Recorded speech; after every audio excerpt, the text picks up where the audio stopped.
এক্সেলের কিছু common shortcut যেগুলো সবসময় ব্যবহার হয়ে থাকে, এগুলো আজকে দেখানো হচ্ছে।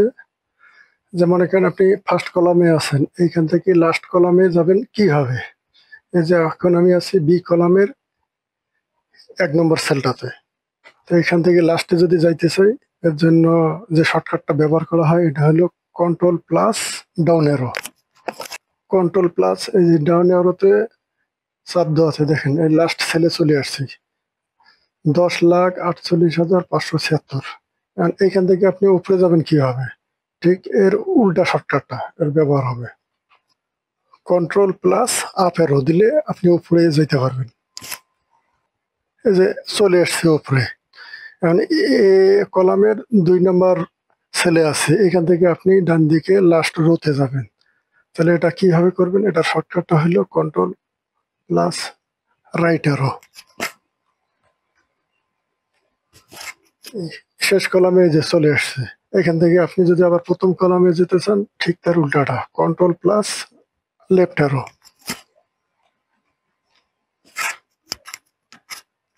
এখন এক্সেলের একটা শর্টকাট দেখানো হবে বর্ডার দেওয়া, যে অল বর্ডার। তার মনে করেন এইটুকু জায়গার মধ্যে একটা বর্ডার হবে, এটা সিলেক্ট করলাম। তো এটার শর্টকাটটা হচ্ছে alt plus H plus B plus A, এই চারটে একসঙ্গে প্রেস করলে অল বর্ডার হয়ে যাবে। এই যে অল বর্ডার তৈরি হয়ে গেছে। অল্টার এইচ বি এ, এই চারটা কি একসঙ্গে কাজ করলে অল বর্ডার হয়। এখন যদি আপনি চান যে আউটসাইড বর্ডার, যেমন এখানে একটা আউটসাইড বর্ডার তৈরি হবে, তাহলে এটার শর্টকাটটা কি, এটা শর্টকাট হলো কন্ট্রোল শিফট এবং এন্ড, সংযুক্ত এন্ড। কন্ট্রোল শিফট এন্ড চাপ দেওয়া হয়েছে, যেখানে একটা বর্ডার তৈরি হয়ে গেছে, আউটসাইড বর্ডার। এবারে যে শর্টকাটটা দেখানো হবে এটা হলো অটো ফিট কলাম। এই যে এই কলামগুলো আছে দেখেন, লেখা যত বড় তার থেকে সে জায়গা বেশি নিয়ে রাখছে। তো এটা যদি আপনি ঠিক করতে চান, যে কলামটা আপনি অটো ফিট করতে চাচ্ছেন ওইটা সিলেক্ট করে অল্ট এইচ ও আই, এই যে এখানে এটা অটো ফিট হয়ে গেছে মার্কসের ঘরটা। Control Z undo. তাহলে এই কাজটা হলো যে যেগুলো সেল আপনি অটো ফিট করতে চাবেন এটা সিলেক্ট করে অল্ট এইচ ও আই চাপ দিলে অটো ফিট হয়ে যাবে। যে লেখার সাইজ অনুসারে সে জায়গা দখল করছে। এটাই হলো অটো ফিট কলামের শর্টকাট। এখন হচ্ছে কলাম ইনসার্ট করা। যে মনে করেন যে নেম আর মার্কস আছে, আর মাঝখানে আপনার সব কলাম লাগবে, তাহলে আপনি কিভাবে এটা ইনসার্ট করবেন।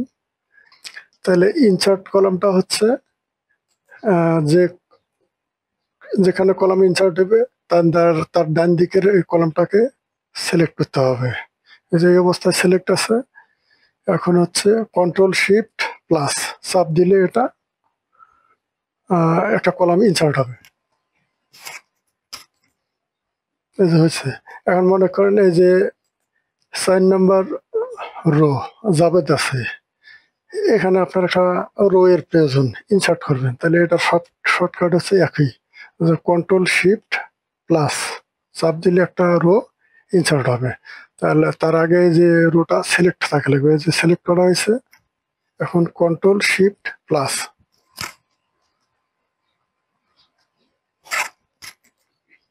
এই যে এখানে দেখেন এই যে জাবেদের উপরে একটা রো ইনসার্ট হয়ে গেছে এটা।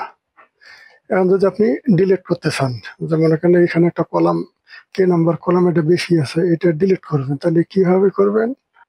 তাহলে এটার শর্টকাট হচ্ছে কন্ট্রোল মাইনাস। কন্ট্রোল মাইনাস চাপ দেওয়া হয়েছে, কলামটা ডিলিট হয়ে গেছে। এখানে একটা ফাঁকা একটা রো আছে, এই যে 3 আর 4 মাঝখানে, এই রোটা যদি আমরা ডিলিট করতে চাই তাহলে এটা সিলেক্ট করে কন্ট্রোল মাইনাস, এই যে রোটা ডিলিট হয়ে গেছে। যে আপনি চাচ্ছেন যে 4 নম্বর রো যাবে 91, যার মার্কস লেখা আছে, যে এইটাকে আপনি কালার দিয়ে ফিল করবেন। তাহলে এটার শর্টকাট হচ্ছে Alt H H, Alt H H চাপ দেওয়া মাত্র এই যে কালার ফিলের অপশন আসছে, আপনারা কোন কালার লাগে সেই কালারটা আপনি এখান থেকে সিলেক্ট করে দেন। এই যে কালার ফিল হয়ে গেছে। সব শেষ হচ্ছে ক্লিয়ার অল। এখানে যা কিছু আছে এটা যদি একবারে ফরম্যাটিং থেকে শুরু করে যা কিছু আছে কন্টেন্ট সবটাই যদি ডিলিট করতে চাই ক্লিয়ার, তাহলে এর শর্টকাট হচ্ছে Alt+H+E। এই যে Alt+H+E এটা চাপ দেওয়া মাত্র পুরোটাই ক্লিয়ার হয়ে গেছে, একদম একটা ব্ল্যাঙ্ক এক্সেল শিট দেখতে পাচ্ছি। তাই এগুলান কমন, সবসময় এই শর্টকাটগুলো ব্যবহার হয়ে থাকে।